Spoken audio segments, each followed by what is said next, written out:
отанымыздың символы, біздің жүректеріміздің бейнесі.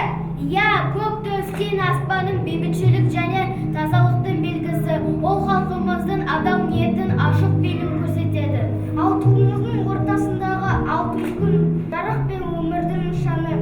Күн сәулесі еліміздегі молшылық пен берекенің белгісі. Күн астындағы қыран еркіндік пен биік арман белгісі. Қыран секілді қазақ елі де биіктерге самғай береді. Ал туымыздың шетінде алтын өрнек бар. Ол қазақ халқының бай мәдениеті мен дәстүрінің көрінісі. Біздің көк туымыз желбіреген сайын біз өз елімізге, жерімізге деген мақтан сезіммен ұғынамыз. Біздің көк туымыз тәуелсіздіктің нышаны. Біздің ел бақырындай, біздің ел осындай.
Türkistan yaşları, kendilerinin birlikleri yerimizin bahtına hizmet etti. Berimizin kubulanız, özümüzün ata yurtumuz, ülkemiz Türkistan bulmak. Көргенді айтайын ба, естігенді айтайын ба депті. Сонда сыншы тыңдаушысы көргенді айт. Себебі көрген шын, естіген өтірік депті. Onlar ulu vatanımızın tevelsizlik üçün can, tən ayamasdan soğuştu, can təsliyyətdə. Менің байтақ отаным, ардақты менің Қазақстаным, менің халқым, мен сіздерден садаға болайын.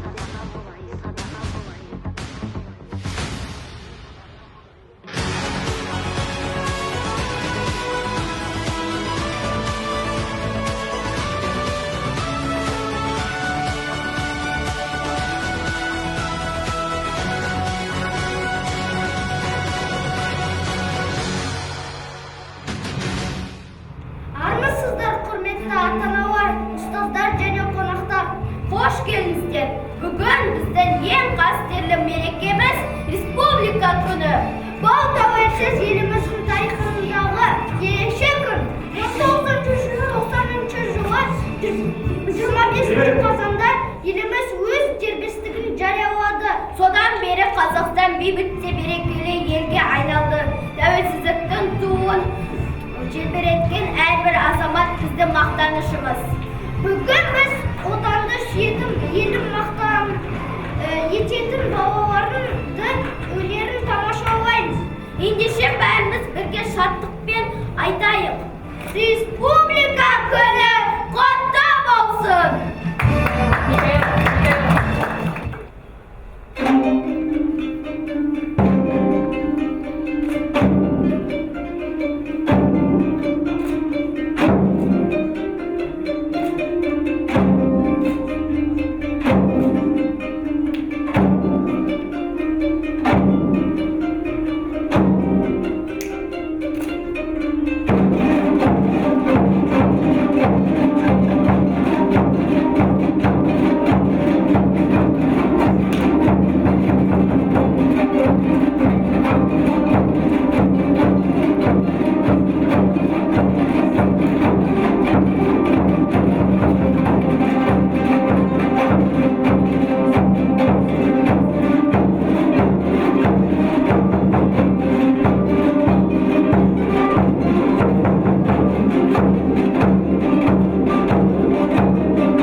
Европада, Азияда емеспін мен.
салғанда санбайсың ба? Улан бакир алдап отал менен. Түтен өз өрбек көгерелер, немерелер күрейсін шөберелер. Садыңда ұста жақсылық күтпегейсің, от емес қол сұрасың меңлеге. Өшкіндей бақытым бар алғанда, мені мұндай бақытты сағынма. Үш күн бұрын түрген аспанынан Атырау, Алтайға, Алатауға.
ұстаздар, оқушылар, республика күні бұл барлығымыз үшін ерекше бір мерекелердің бірі.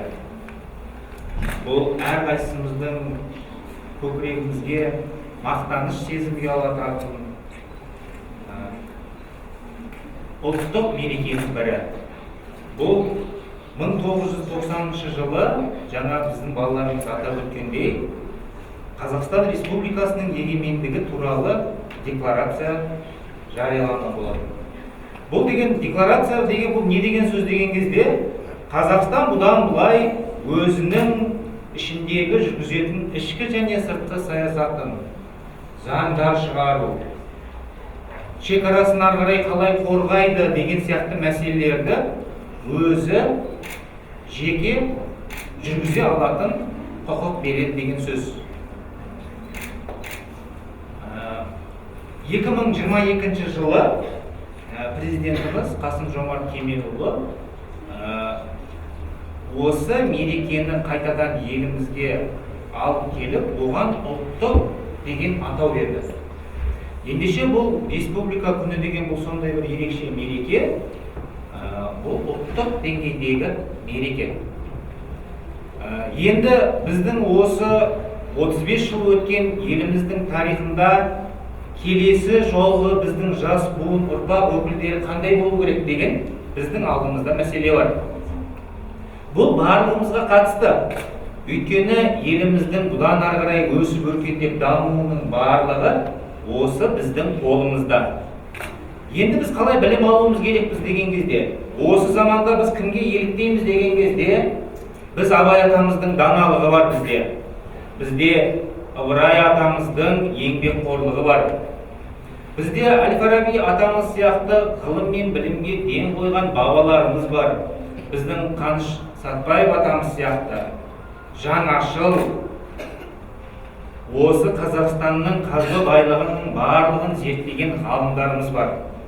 Ендеше біз өзіміздің тарихымызды құрметтейтін, мәдениетімізді сыйлайтын ұрпақтың өкілдері болсақ, алған біліміміздің барлығын осы елдің өсіп өркендеуі мен дамуына үлес қосу керек екенбіз. Ендеше тағы да барлығымыз үшін осы бір керемет республика күні мерекесі барлығымыз үшін құтты болсын. Енді осы мерекені жүргізуге атсалысқан ұйымдастырушылардың барлығына алғысымыз шексіз. Осы біздің балаларымыздың көрсеткен өнерлері, кәдімгідей айтқан тақпақтарың бар, жаңа ойнаған күйіміз бар. Әрқайсымыздың жүрегімізден орын алып, тіптен біздің бойымызды шымырлатып жіберді. Әрдайым осылай құрметті біздің шәкірттеріміз өнерлерің өрге жүрсін. Біз тек қана өзімізді жақсы жағымыздан көрсетейік. Осы іс-шараны ұйымдастырып жатқан Динара Файзуллақызы, біздің Қуаныш ағайымыз, біздің Шынболат ағайымыз, біздің осы биді көркемдік жетекші қазір биді жүргізіп берген бізге Яна Францевнаға алғысымыз шексіз. Барлығыңызға тағы да бір ерекше алғысымызды білдіреміз. Осы біздің көк туымыз көкте мәңгі желбіреп, тәуелсіздігіміз біздің тұғырлы болсын. Еліміз аман, жұртымыз тыныш, заман болсын. Барлықтарына тағы да мерекелермен барлықтарыңызды құттықтаймын. Рахмет.